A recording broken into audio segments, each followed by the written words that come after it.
Yo, what's up guys? Wolf here bringing you another matchup guide. This one's going to be against Yone. Let's get right into it. So I am going to be running Press the Attack, Presence of Mind, Alacrity, Last Stand, Bone Plating, and Unflinching. Bone Plating is really good because he likes to take quick trades, burst trades, go for an auto Q auto, something of that sort, so the Bone Plating will absorb some of that.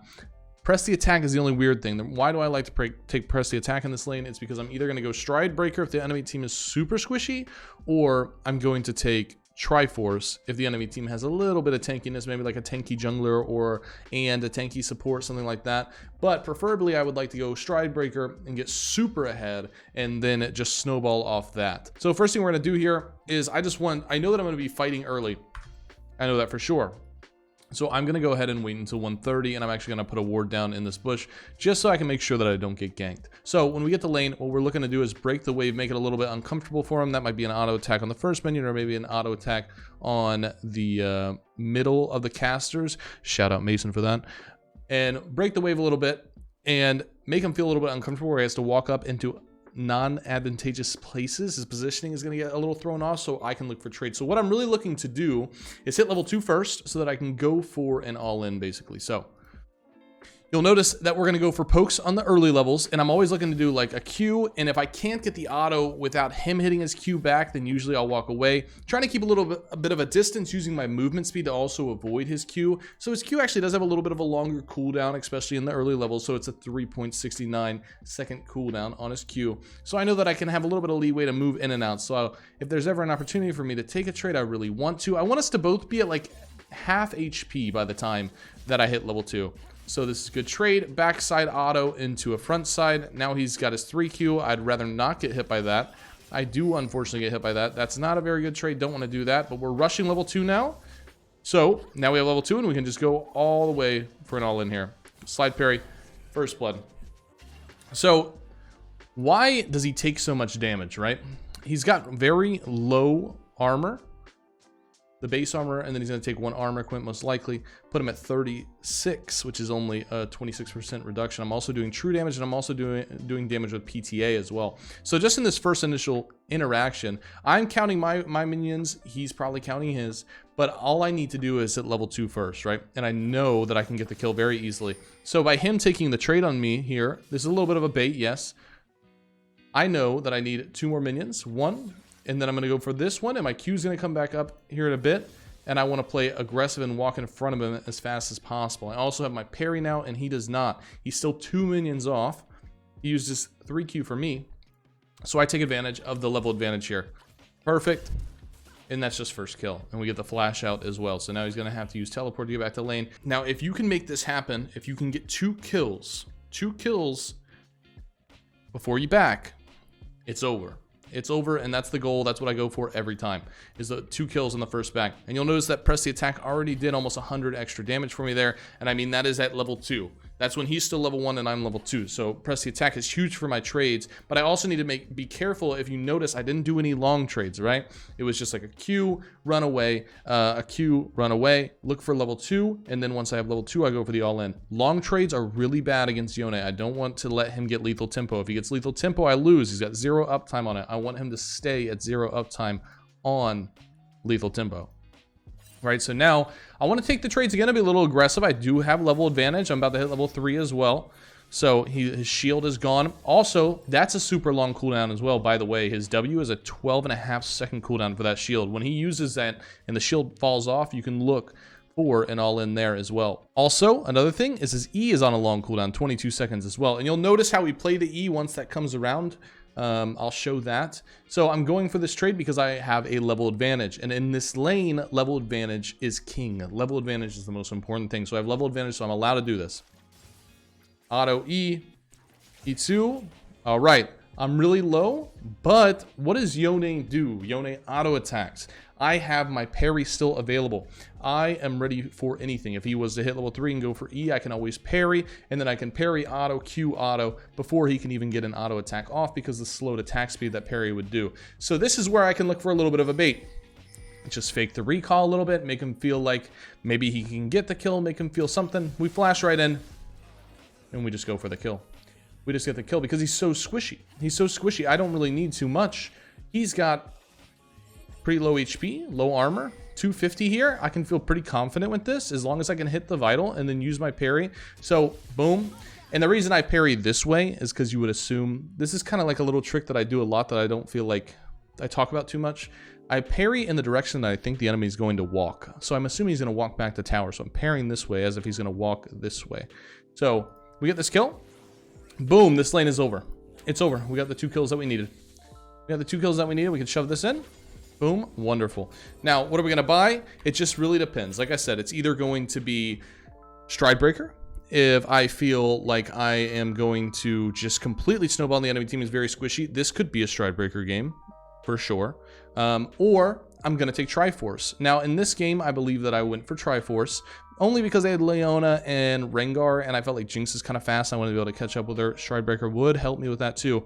But when you go Triforce, you rush Ravenous first. So I went ahead and grabbed a pickaxe. And now I just want to keep that pressure on. This guy is very behind, right? Very behind already. We're talking about a 600 gold difference. I want to keep that going. So what I'm looking to do is look for those trades that I was taking in the early levels, but also I want to trim this wave down a little bit. I don't want the trades to last too long, especially in this massive wave.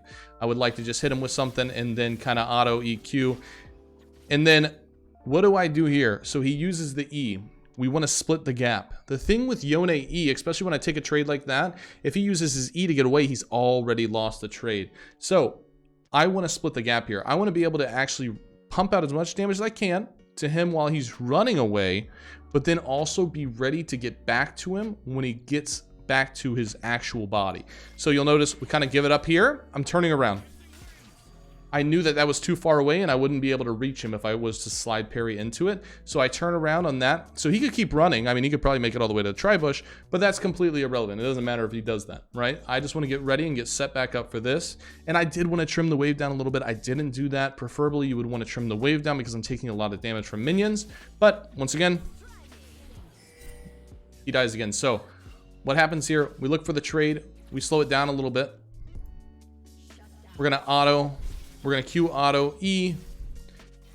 E2. He tries to dodge the vital. That's okay. Just going to auto and then auto again. We're doing that extra damage with PTA. We give it up here because we know that he's out of range of us. We want to split the gap on the E and then we're right back on him so that he can't get away. And it's another kill for us because we can play aggressive because we have that extra gold from the 2 kills we got earlier. Also, if we're watching the lethal tempo stacks, we don't want him to ever hit lethal tempo. So another reason to back away as well so that he doesn't get that. Right, so we want to back away before he gets any lethal tempo uptime. We're keeping track of the 4 stacks. This is something that where you can click the character and see the character toolkit in the top left corner of your screen.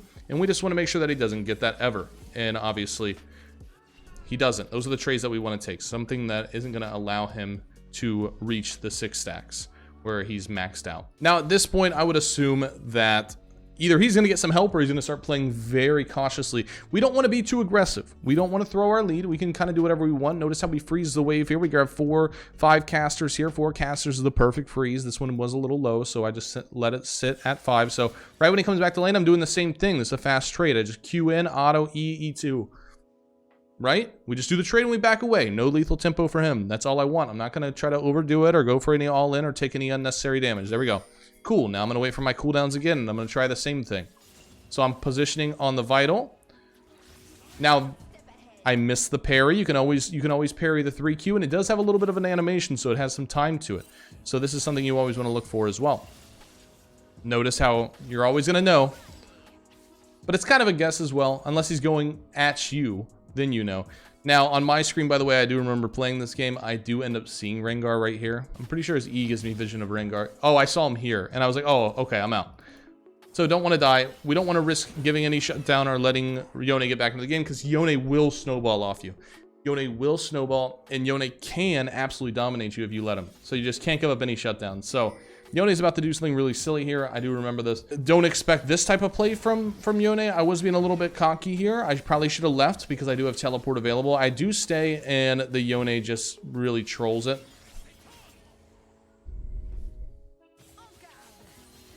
So this is very greedy. I really wouldn't recommend doing a play like this. It's much better just to recall and not do this. This is very silly of me.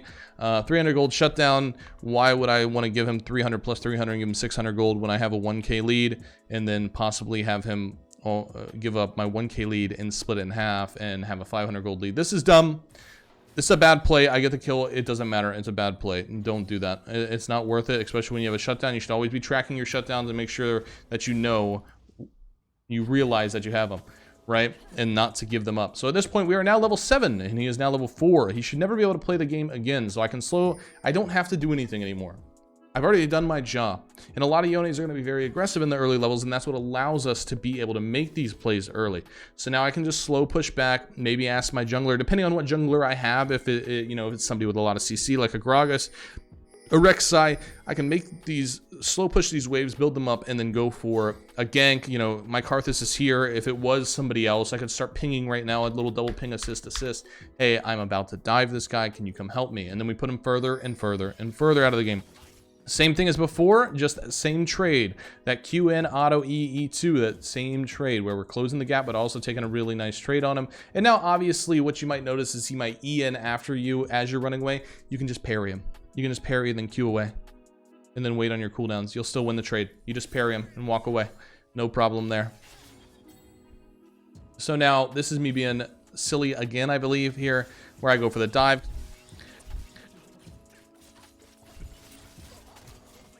The tower is a double agent. The tower shoots out 3 tower shots, not expected.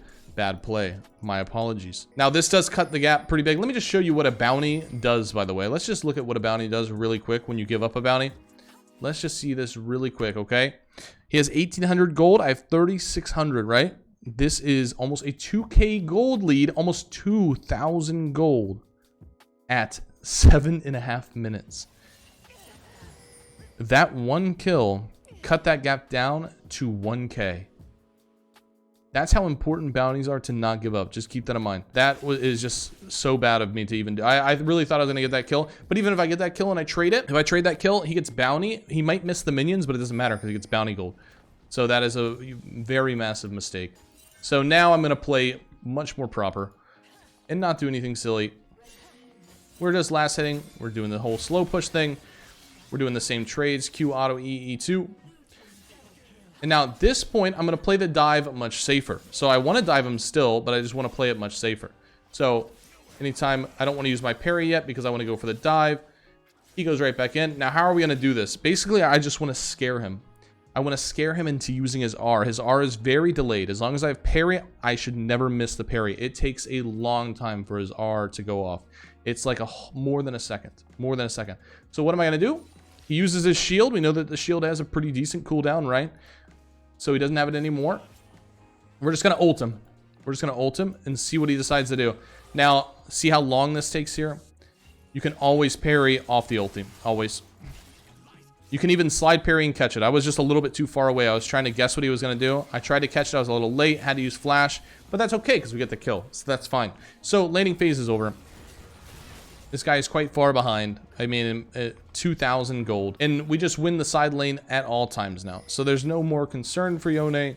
If he's splitting, I can just show up and kill him. But now that I have such a lead, I can actually avoid him a little bit and start working my way around the map. Being able to help my team with objectives, whether that be Dragon, Rift, maybe taking mid tower, maybe taking bot tower, or bot lane gank, mid lane gank, whatever it may be. Because I know that I can push this wave and then he's going to catch it. Maybe he'll freeze it. He's basically just off the map. Basically, he is just off the map.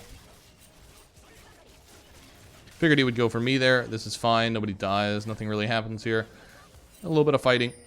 Yone ends up dying again because he's so squishy. And then I think the next time we see Yone, notice how I'm just kind of roaming around the map now. No, I don't need to worry about him much anymore. We go bot lane. We help with a play here. Here I am mid. And then I can just roam freely. I don't have to worry about anything because I've already won the lane. Can help with this. We can get tower. That's great. Wonderful. Awesome. And then I think we'll see Yone again here. And since I have such a lead, at this point, you can just walk into Yone. You can literally just walk into him and get the kill whenever you want. Whenever you want. And we'll see that here. So we're just going to walk into him and go for it. I take the normal trade that he's been accustomed to from the early stages. He's going to go for his ulti. I just slide parry into it. And it's a free kill. So no longer do we worry about Yone. The Yone lane is over. Yone will continue to fall off. I will continue to help my team with plays while he's trying to get back into the game. Notice how he's on a side lane. And I am now going to go help my team with this play to help us set up for the next objective.